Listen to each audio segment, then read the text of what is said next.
کہاں گئے ہیں؟ ہمیں تو معلوم نہیں کہاں گئے ہیں۔ ابو جہل بھی تھا ان لوگوں میں، حضرت اسما کے گال پر، نازک گال پر دو ڈانٹ تھپڑ مارا اور کہا کہ تجھے پتہ ہے تو نہیں بتا۔ ادھر حضرت علی رضی اللہ تعالیٰ عنہ کو گرفتار کیا گویا کہ، اور حرم شریف میں لے گئے اور ان کے ساتھ مار پیٹ کی۔ اسی طریقے سے بتا دیں، لیکن سچ بات نہیں ہے کہ حضرت علی رضی اللہ تعالیٰ عنہ کو کچھ پتہ نہیں تھا کہ وہ کہاں گئے۔ یہ کیا بتا دیں؟ یہ باتیں میں بار بار آپ سے نوٹ کرنے کے لیے کہہ رہا ہوں۔ حضرت ابوبکر صدیق رضی اللہ تعالیٰ عنہ کے گھر میں مشورہ ہوگا، لیکن حضرت اسما، حضرت عائشہ رضی اللہ تعالیٰ عنہ جو موجود تھی، ان کی باتوں سے معلوم یہ ہوتا ہے کہ ان کو بھی معلوم نہیں تھا، ان کو بھی پتہ نہیں تھا کہ آپ یہاں سے گھر سے نکل کر کہاں گئے، جانے کا ارادہ ہے کہاں گئے، کہاں بھی جانے کا ارادہ ہے اور کہاں گئے۔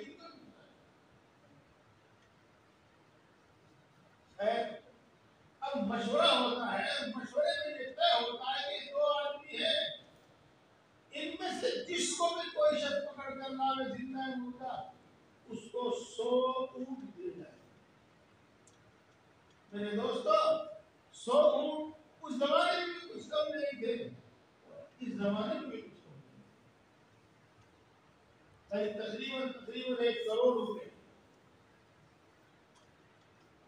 تو اس اعلان کے بعد مکے کے نوجوان کچھ اعلان کے لالچ میں، کچھ غیرت میں، کچھ اپنے خاندانوں کی اور اپنے دین کی نصرت کے لیے سب نکل پڑے اور ہر طرف آپ کو تلاش کرنا شروع کر کہیں نظر نہیں آئی، کہیں نظر نہیں آئی، کسی کو نہیں دکھائی دی۔ اس کے بعد انہوں نے وہ جو نشان قدم سے پہچان کرنے والا تھا اس کی مدد کی۔ دیکھو اگرچہ میں پہلا کر چکا ہوں کہ رسول اللہ صلی اللہ علیہ وسلم نے یہ راستہ زیادہ تر بندوں کے بل طے فرمایا، لیکن اس کے باوجود وہ پیر اور نشان قدم کا ماہر اتنا ماہر تھا کہ اس نے غار سور کے دروازے پر جا کر ان کو کھڑا کر دیا کہ بس یہاں تک آئے ہیں، اس سے آگے نہیں گئے، یہاں تک آئے ہیں، اس سے آگے نہیں گئے۔ اب آپ اگلی بات سنیں۔ پہلی بات تو یہ آپ نے سنا ہوگا کہ ایک شخص کا اونٹ گم ہو گیا تھا، وہ اپنا اونٹ تلاش کر رہا تھا، تو ایک گھڑے میں بھی جھانک کر اس نے دیکھا، گھڑے میں پانی کا گھڑا، گھڑے میں بھی جھانک کر اس نے دیکھا کہ شاید اس میں اونٹ ہو۔ جب آدمی کسی چیز کو تلاش کرتا ہے تو اسی طرح تلاش کرتا ہے، جہاں وہم و گمان بھی نہیں ہوتا وہاں بھی دیکھتا ہے۔ تو جب پیڑیے نے غار سور کے دروازے پر جا کر ان کو لے جا کر ان کو کھڑا کر دیا، تو ظاہری سی بات ہے، میری بھی عقل یہی کہتی ہے، آپ کی بھی عقل یہی کہتی ہوگی کہ جھوٹ منہ کی صحیح ایک مرتبہ جھک کر اندر تو دیکھنا تھا، ایک مرتبہ اندر تو داخل ہو کر دیکھنا تھا کہ یہاں کوئی ہے کہ نہیں ہے، لیکن عقل پر پردے پڑے اور انہوں نے جھک کر بھی نہیں دیکھا اس کے اندر کوئی ہے، اندر داخل ہونے کی بات تو بہت دور کی، جھک کر بھی نہیں دیکھا۔ حضرت ابوبکر صدیق رضی اللہ تعالیٰ عنہ اسی وقت کہہ رہے تھے اے اللہ کے رسول صلی اللہ علیہ وسلم، اگر انہوں نے جھک کر دیکھ لیا تو یہ ہمیں دیکھ لیں، لیکن انہوں نے جھک کر نہیں دیکھا۔ یہ بات تو بالکل پکی روایتوں سے ثابت ہے جتنی میں نے آپ کو بتائی، لیکن اس سے آگے بھی روایتیں ملتی ہیں، اس سے بھی آگے روایتیں ملتی ہیں کہ بکری نے جالا پور دیا، کبوتری نے انڈے دے دیے، بلکہ ابھی نئے تازہ مطالعے میں بات سامنے آئی کہ کیکر کا ایک درخت اس دروازے کے بیچ میں اگا، اور بات سمجھ میں آتی ہے جب ہم یہ دیکھتے سنتے تھے پڑھتے تھے کہ کبوتری نے انڈے دے دیے تو سوچتے تھے کہ گھونسلہ کیسے بنایا ہوگا، کہاں بنایا ہوگا. لیکن آج بات سمجھ میں آتی ہے وہ جو درخت ہوا تھا اسی پر گھونسلہ بنایا ہوگا، وہی انڈے بھی دیے. جب ان کو کہا گیا کہ ہو سکتا ہے اندر ہو تو انہوں نے کہا کہ نہیں، اندر نہیں ہو سکتا کوئی. اگر اس میں اندر کوئی جاتا تو یہ جالا ٹوٹتا، انڈے گرتے اور یہ درخت میں تو اندر جانے کا راستہ ہی نہیں تھا. میرے دوستو، اگر یہ چیزیں ہیں کہ درخت کو کیا کبوتری نے انڈے دے دیے، مکڑی نے جالا ٹوٹ دیا، تو یہ اللہ کی نصرت ہے. اور یہ بھی نہ ہو ان کے عقل پر پردے پڑ گئے کہ انہوں نے اندر گھس کر نہیں دیکھا، انہوں نے جھک کر بھی نہیں دیکھا، تو یہ اللہ کی نصرت نہیں ہے. میں پھر عرض کروں، اگر اللہ کی نصرت نہ آتی تو پکڑے گئے. کتنی بھی ہوشیاری، کتنی بھی سمجھداری سے کام لیا لیکن پکڑے گئے. اب آپ یہ سمجھ گئے ہوں گے کہ 3 دن تک غار ثور میں کیوں چھپے رہے. کیوں چھپے رہے؟ اس لیے چھپے رہے کہ آپ کو معلوم تھا کہ ہمارا پیچھا کیا جائے گا اور ہم کو پکڑا جائے گا. تو اگر ہم راستہ چلتے رہے تو کوئی نہ کوئی ہم تک پہنچ ہی جائے گا. اگر ہم راستہ چلتے رہے تو کوئی نہ کوئی ہمارا پتہ بتا ہی دے گا. اس لیے اس میں چھپے. اور جب دیکھا کہ 3 دن تک ہاتھ تھکتے ہوئے بیٹھ گئے ہوں گے تو پھر آپ بھی ادھر چلے. میرے دوستو، اس میں جو قابل ذکر حصہ تھا وہ میں نے آپ کو سنایا اور آپ کو یہ بتایا کہ اللہ کی نصرت نہ آتی تو پکڑے. میں ابھی اسی قصے کو تھوڑا آگے لے کر چلتا ہوں.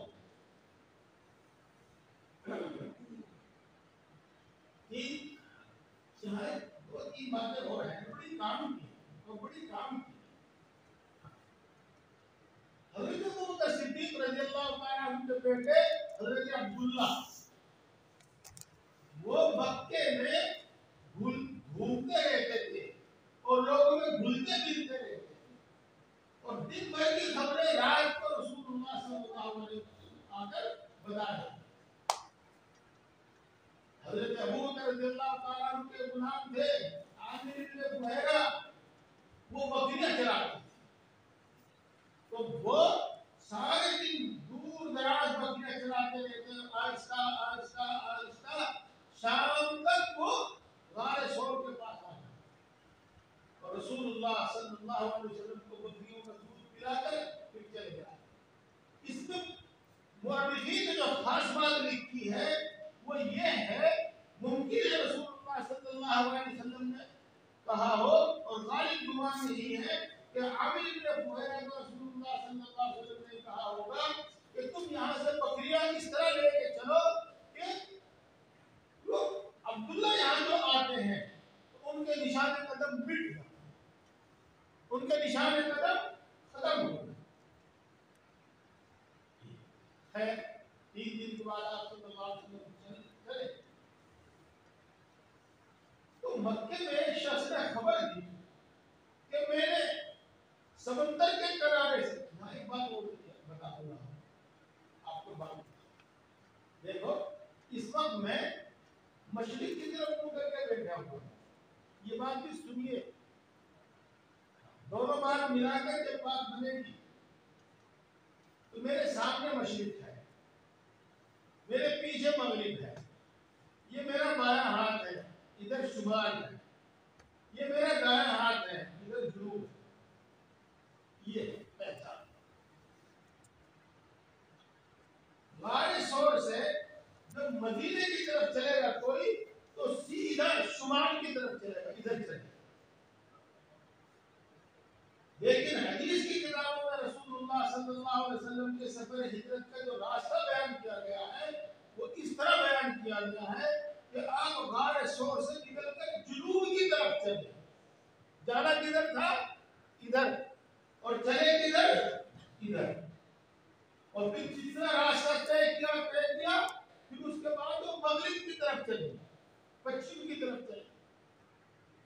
جتنا راستہ طے کیا اس کے بعد پھر انہوں نے شمال کی طرف راستہ اختیار کیا اور مدینے کا راستہ اس وقت اختیار کیا. یہ بھی نوٹ کیجیے. تو میں دوستو 3 دن کے بعد 4 دن کے بعد مکے میں ایک نوجوان ایک مجلس میں محفل میں خبر دیتا ہے کہ میں نے ساحل سمندر سے سمندر کے کنارے کچھ لوگوں کو جاتے ہوئے دیکھا ہے. وہ ہو نہ ہو محمد اور ان کے ساتھی. تو اس مجلس میں ایک شخص تھا جس کا نام تھا سراقہ بن مالک. اس کے دیوار میں ایک بات آ رہی ہے, ذہن میں بات آ رہی ہے, وہی ہو سکتا, دونوں وہی ہو سکتا, اور مجھے وہاں جانا چاہیے اور ان کو گرفتار کرنا چاہیے. 200 اونٹ ملے. بھائیو اس وقت تو اس نے کہا ہے کہاں رکھے, اب تو کئی دن ہو گئے, اب تو جہاں کو جانا ہوگا چلے گئے ہوگی. یہ بات کہے تو اس نے بات ٹال دی. کچھ دیر کے بعد وہ وہاں سے اٹھا اور اپنا گھوڑا تیار کیا, زین لگائی, لگام لگایا, اور جس طرح اس نوجوان نے بتایا تھا اس طرف اس نے گھوڑا دوڑا. کچھ دیر کے بعد جو بھی دیر لگی وہ رسول اللہ صلی اللہ علیہ وسلم کے قریب, اور رسول اللہ صلی اللہ علیہ وسلم کی آواز سے پہچان لیا کہ آپ صلی اللہ علیہ وسلم جو کچھ پڑھ رہے تھے دعائیں وغیرہ اس کے کان میں آ رہی تھی. بہت قریب پہنچ گیا, لیکن گھوڑے کو ٹھوکر لگی, گھوڑا بھی دھڑام زمین پر گرا, اور جب گھوڑا گرا تو سراقہ بھی. لیکن 100 اونٹ نہیں 200 اونٹ کی تلاش, اور اس کے دماغ میں اس کے ذہن میں ہمیشہ کی عزت. کسی نے اٹھا سنبھلا اور گھوڑے پر بیٹھا اور پھر رسول اللہ صلی اللہ علیہ وسلم پر گھوڑا. روایت میں آتا ہے کہ بہت نزدیک پہنچ گئے سراقہ. رسول اللہ صلی اللہ علیہ وسلم اونٹنی پر سوار تھے, وہ گھوڑے پر سوار تھا. اتنے نزدیک پہنچ گئے کہ جب وہ ہاتھ بڑھاتا تو آپ صلی اللہ علیہ وسلم کا ہاتھ میرے کان پر رکھتا. اس وقت اس کا گھوڑا زمین میں دھس گیا. میرے دوستو, میں نے بہت سی باتیں آپ کو بتائی ہے, سب تو نہیں بتائی, لیکن انہی سے آپ کو اندازہ ہو گیا ہوگا کہ رسول اللہ صلی اللہ علیہ وسلم نے کتنی ہوشیاری سے سفر کیا. جتنی ہوشیاری ممکن تھی وہ سب ہوشیاری آپ نے یہاں پر اختیار کی. لیکن اگر اللہ کی مدد نہ آتی تو پکڑ گئے.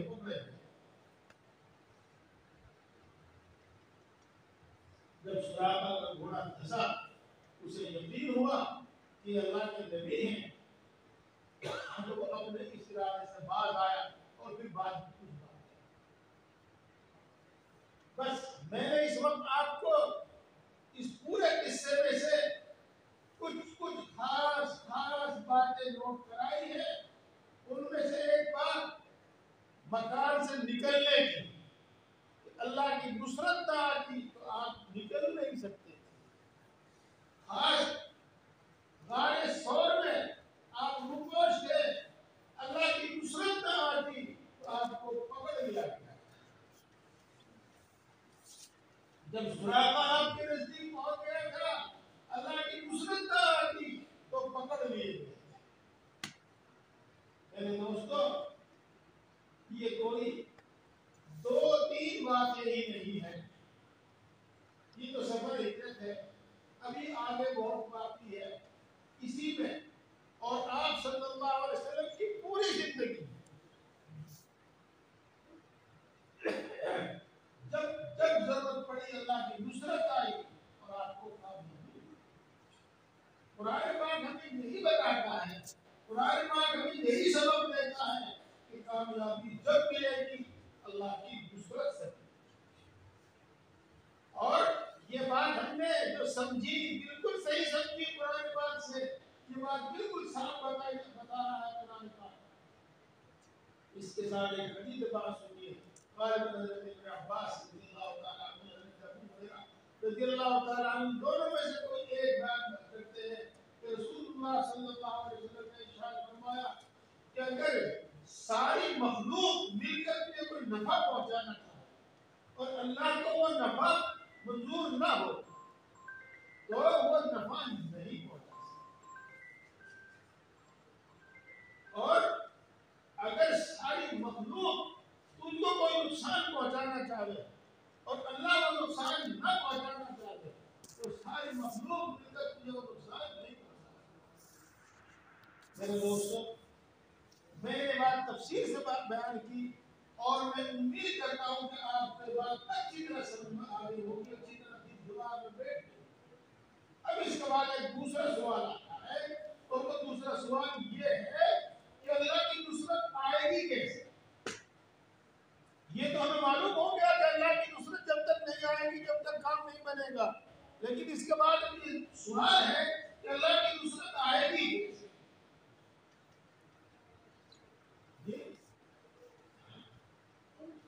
تو میرے دوستو, میں نے شروع میں جو حدیث بات پڑھی تھی کہ نکلنے کا راستہ قرآن پاک میں ہے.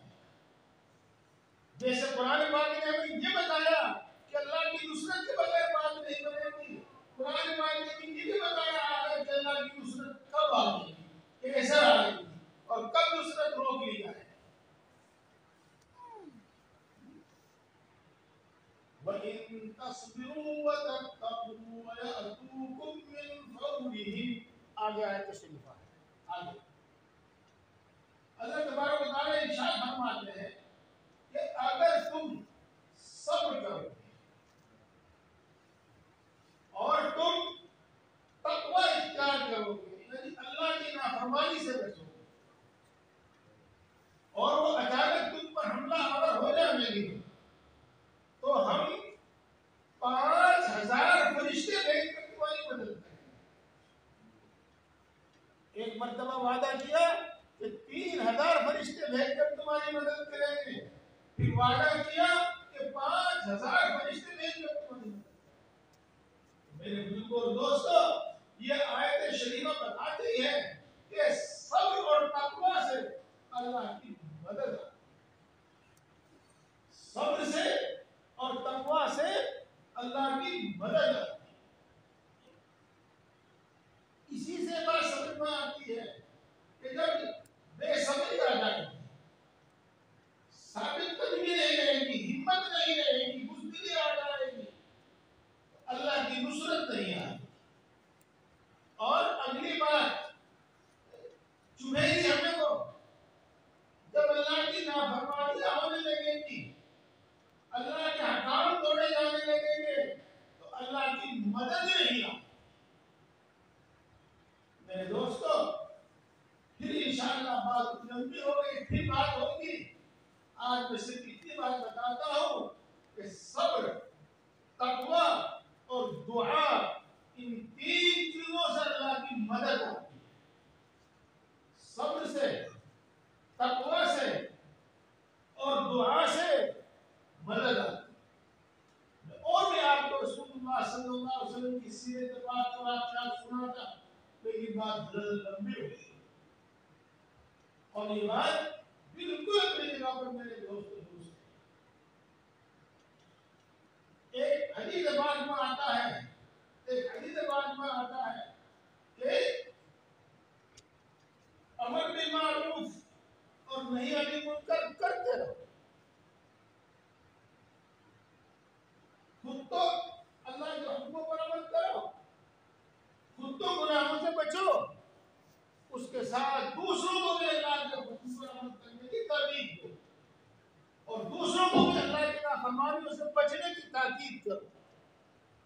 ایسا نہ ہو کہ گناہ اتنے ہونے لگے, اللہ کی نافرمانیاں اتنی ہونے لگے کہ تمہارے نیک لوگ تمہارے واسطے دعا کریں اور اللہ تبارک و تعالیٰ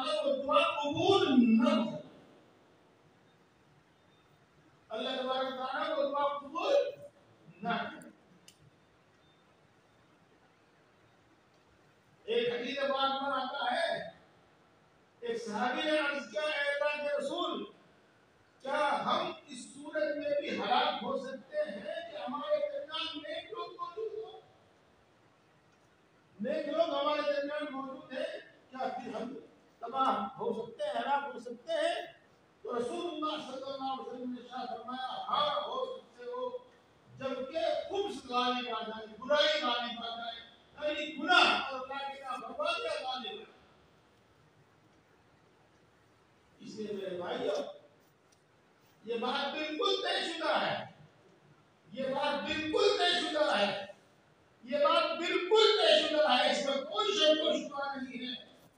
اب تو حالات وہاں تک پہنچ گئے ہیں کہ اللہ کی نصرت کے بغیر چھٹکارا نہیں،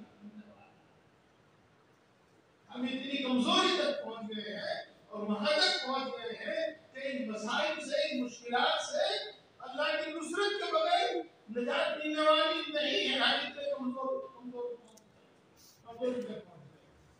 اس واسطے اب اللہ کی نصرت کو متوجہ ہو تو ہمارا کام بنے، اور اللہ کی نصرت متوجہ ہوگی صبر سے، اللہ کی نصرت متوجہ ہوگی اللہ کی اطاعت و فرمانبرداری سے، اور اللہ کی نصرت متوجہ ہوگی اللہ تبارک و تعالی سے دعا مانگنے سے۔ لہذا اپنا بھلا چاہو، اپنی نسلوں کا بھلا چاہو، اس دنیا میں اپنی خیر چاہو، اور مرنے کے بعد اپنی خیر چاہو، تو اپنی زندگیوں پر نظر ثانی کرو،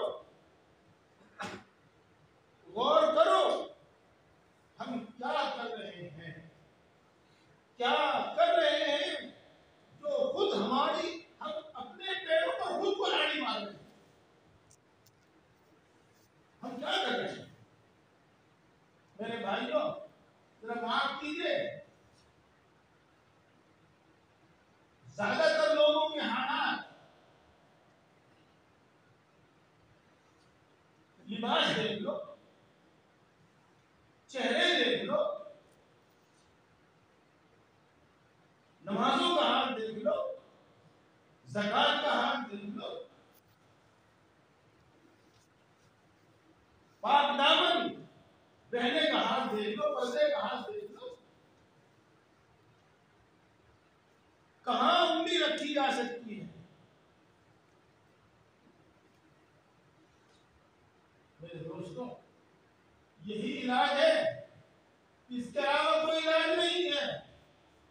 کوئی مانے یا نہ مانے، مانے اور اپنے آپ کو بچا لے، اور پھر اس جد و جہد میں لگے، اس کوشش میں لگے کہ اللہ کی اطاعت و فرمانبرداری عام ہو اور ہر شخص کی زندگی میں دین آئے، اس کے لیے جد و جہد میں لگے، تو نجات ہے، نہیں تو نجات کی کوئی صورت نہیں۔ بھائیوں، نمازیں پڑھو، گھر میں سب کو کہو نمازیں پڑھیں، قرآن پاک کی تلاوت کرو، حلال کھاؤ، پاک دامن رہو، ہر بالغ جس کے چہرے پر داڑھی آ جائے وہ داڑھی رکھے، ہر گناہ سے بچو، اللہ سے دعا کرو، دنیا و آخرت کی نجات اسی میں۔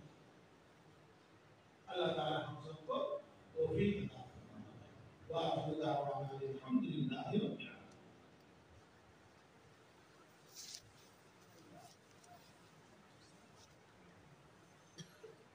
الحمد للہ رب العالمین، الرحمن الرحیم، مالک یوم الدین، والصلاة والسلام على سید الانبیاء والمرسلین، محمد وآلہ واصحابہ اجمعین۔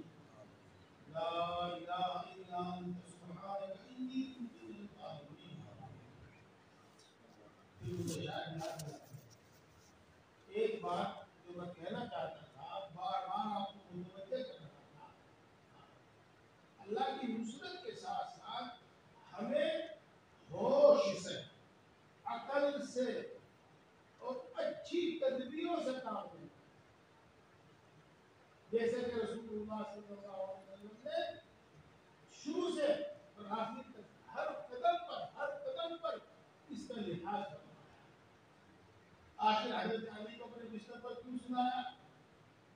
آخر دو پہر میں جب سب اپنے گھروں میں تھے، جب کیوں نکلے؟ جس دروازے سے گھسے اس سے نہیں نکلے، کھڑکی بات کی مکان کی کچھ سے کیوں نکلے؟ پیروں کے پنجوں کے بل کیوں چلے؟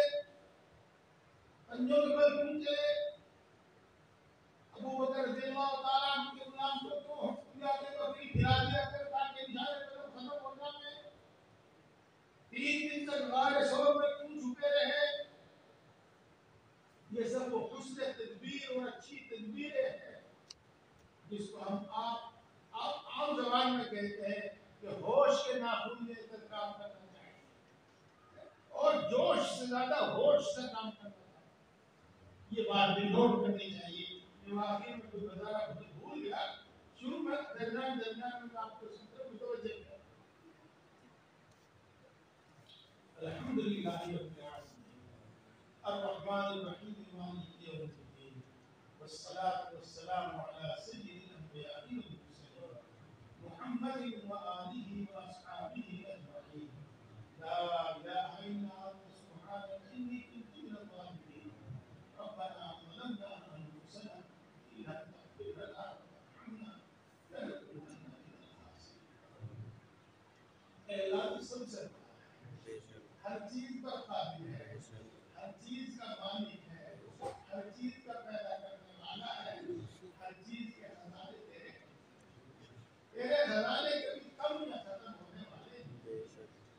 اے اللہ تو یقیناً بڑی طاقت والا ہے، تیری قدرت میں مٹی اور سونا پیدا کرنا ہے۔ اے اللہ تو یقیناً بڑی طاقت والا ہے، تیری قدرت میں کنکر پتھر اور ہیرا موتی پیدا کرنا برابر ہے۔ اے اللہ تو یقیناً بڑا مہربان ہے، سب پر مہربان ہے، بڑی بڑی نعمتوں سے نوازتا ہے، بے شمار عطا فرماتا ہے، بے بلا عوض عطا فرماتا ہے، بلا استحقاق عطا فرماتا ہے، بغیر مانگے عطا فرماتا ہے اور مانگنے والوں کو کبھی محروم نہیں۔ اے اللہ تو یقیناً بڑا مہربان ہے، سب پر مہربان ہے، بڑی بڑی خطاؤں کو معاف فرماتا ہے، بار بار معاف فرماتا ہے، معاف کرنے کو پسند کرتا ہے، سینکڑوں سال کے کفر و شرک تک کو توبہ کرنے سے معاف کر دیتا ہے۔ اے اللہ ہم تیری اتنی اچھی اور سچی صفات کے واسطے سے اور دوسری تمام اچھی اور سچی صفات کے واسطے سے مانگتے ہیں، ہم سب کو ایمان کامل عطا فرما۔ آمین۔ اے اللہ ایمان کامل عطا فرما، ایمان کی لذت و حلاوت نصیب فرما، ایمانی تقاضوں پر عمل کرنے کی توفیق نصیب فرما، ایمانی صفات ہمارے اندر پیدا فرما، اپنے باتوں کا یقین ہمارے دل میں پیدا فرما۔ اے اللہ اپنی محبت و معرفت عطا فرما، اپنا خوف عطا فرما، اپنے نبی کی محبت عطا فرما، نیک لوگوں کی محبت عطا فرما، ہم سب کو ہدایت عطا فرما، پورے عالم میں ہدایت کو عام فرما، ہماری اولاد کو ہدایت عطا فرما، ہماری آنے والی نسلوں کو ہدایت عطا فرما، نیک اعمال کی رغبت اور شوق ہمارے دل میں پیدا فرما۔ اے اللہ دین کی صحیح سمجھ عطا فرما، نفع دینے والا علم عطا فرما۔ اے اللہ ذکر کرنے والی زبان عطا فرما، شکر کرنے والا دل عطا فرما، اپنی طاعت و عبادت میں مشقت برداشت کرنے والا جسم عطا فرما۔ اے اللہ آج تک جتنے گناہ کیے ہیں تمام گناہوں کو معاف فرما، پکی سچی توبہ نصیب فرما، توبہ پر استقامت نصیب فرما۔ اے اللہ توبہ پر استقامت نصیب فرما، ہم سب کو اپنا فرما بردار بندہ بنا، ہم سب کو پرہیزگار بندہ بنا۔ چار جملے چار جملوں پر آمین کہنے کے بجائے آپ کو چار جملے خود بھی کہیے۔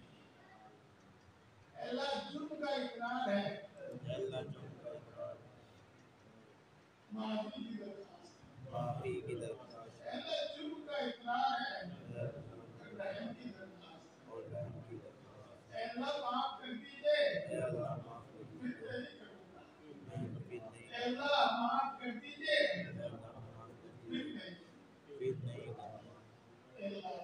شیطان کے شر سے ہماری حفاظت فرما، ایک لمحے کے لیے ہمیں نفس و شیطان کے حوالے نہ کرنا۔ اے اللہ تیری نصرت اور تیری توفیق کے بغیر کچھ بھی نہیں ہوتا۔ اپنی طاعت و عبادت میں ہماری مدد فرما، اپنی طاعت و عبادت کی ہمیں توفیق عطا فرما، اپنی طاعت و عبادت کو ہمارے لیے آسان فرما۔ اے اللہ تیری شان بڑی بلند ہے، تیرا مرتبہ تیری شان بہت تیری شان عبادت کرنے سے اور تم قریب ہے، قریب چھوٹی موٹی امور کر لیتے ہیں۔ اے اللہ ہماری ناقص عبادتوں کو قبول کر، اے اللہ ہماری ناقص عبادتوں کو قبول کر۔ اے اللہ ساری مخلوق تیری محتاج ہے، کسی کا محتاج نہیں ہے، ہم تیری ہی عبادت کرتے ہیں اور تجھی سے مانگتے ہیں، تیرے سوا کسی سے کوئی امید نہیں ہے۔ سچ تو یہ ہے کہ تیرے سوا ہمارا کوئی ہے ہی نہیں، اور سچ تو یہ ہے کہ تیرے سوا کسی کو کوئی طاقت اور قدرت نہیں ہے۔ اے اللہ اپنے فضل و کرم سے ہم سب کی تمام ضرورتیں پوری کرو، اپنے سوا کسی کا محتاج نہ بنا۔ اے اللہ بیماری اور بڑھاپے میں جب ہمارے ہاتھ پاؤں بھی ہمارے ساتھ نہ دے، اس وقت بھی کسی کا محتاج نہ بنا، اس وقت ہمیں روزی زیادہ عطا کرو۔ اے اللہ ہم سب کو، ہمارے گھر کے تمام افراد کو، امت مسلمہ کے ہر فرد کو اے اللہ صحت تندرستی عطا فرما، شفاء کاملہ عاجلہ عطا فرما، خصوصاً خطرناک قسم کی بیماریوں سے شفا نصیب فرما، خصوصاً خطرناک قسم کی بیماریوں سے حفاظت فرما۔ اے اللہ خوشحالی عطا فرما، تندرستی سے حفاظت فرما۔ اے اللہ خوشحالی عطا فرما، تندرستی سے حفاظت فرما۔ اے اللہ تو خوب جانتا ہے کہ قرض نگاہ جھکا دیتا ہے، تو خوب جانتا ہے کہ قرض کمر توڑ دیتا ہے۔ اے اللہ قرضوں سے سود نوش فرما، قرضوں کی ادائیگی کی صورتیں پیدا فرما، غیر سے مدد فرما، قرضوں کی ادائیگی کی صورتیں پیدا فرما۔ اے اللہ تو دلوں کی بات کو خوب جانتا ہے، ان پر کچھ بھی چھپا ہوا نہیں۔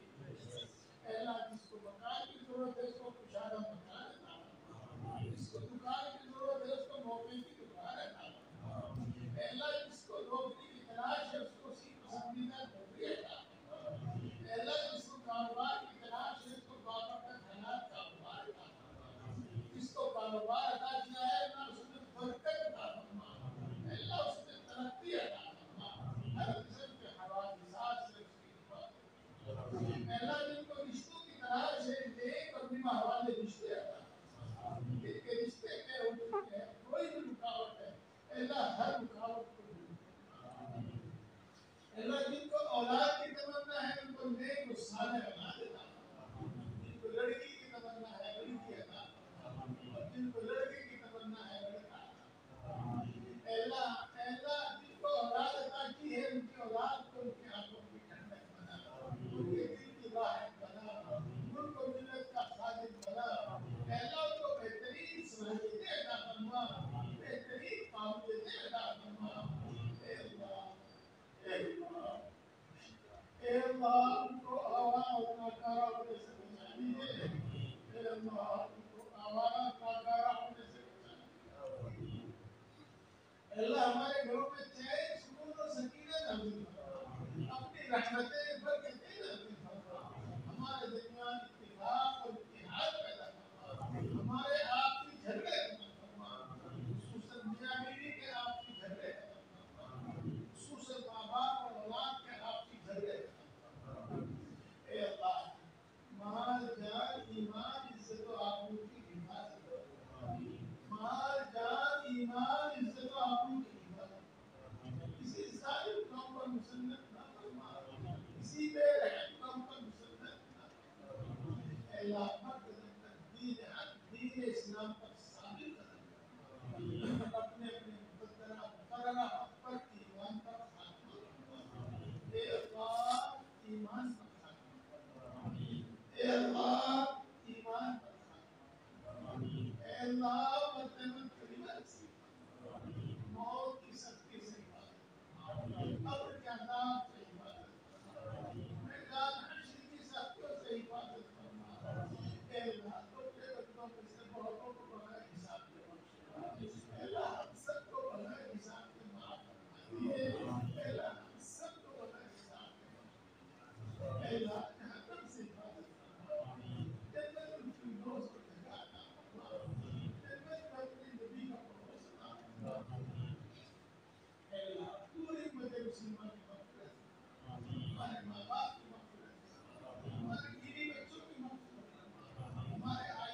فرما، دوست احباب کی مغفرت فرما، ہمارے اساتذہ ہمارے مشائخ کی مغفرت فرما، اے اللہ جس کا ہمارے دل میں کوئی حق ہے اس کی مغفرت فرما، اور جس نے ہم پر کبھی کوئی احسان کیا ہے اللہ اس کی مغفرت فرما، اے اللہ امت کے اندر بیداری اور سمجھداری پیدا فرما، اے اللہ امت کے درمیان اتفاق اور اتحاد پیدا فرما، امت کے اندر بیداری اور سمجھداری پیدا فرما، امت کے اندر اتفاق اور اتحاد پیدا فرما، اے اللہ اسلام و مسلمانوں کو عزت اور غلبہ نصیب فرما، اے اللہ اسلام و مسلمانوں کو غلبہ قوت عطا فرما، اے اللہ قوت عطا فرما، اسلام و مسلمانوں کے دشمنوں کو اے اللہ نیز و نابود فرما، ان کی سبوں میں نہ انتشار پیدا فرما، اے اللہ ان کی طاقت کو پارا پارا فرما، اے اللہ ان کے منصوبوں میں ناکام فرما، اے اللہ اپنا عالم میں امن و امان سکون اطمینان نازل فرما،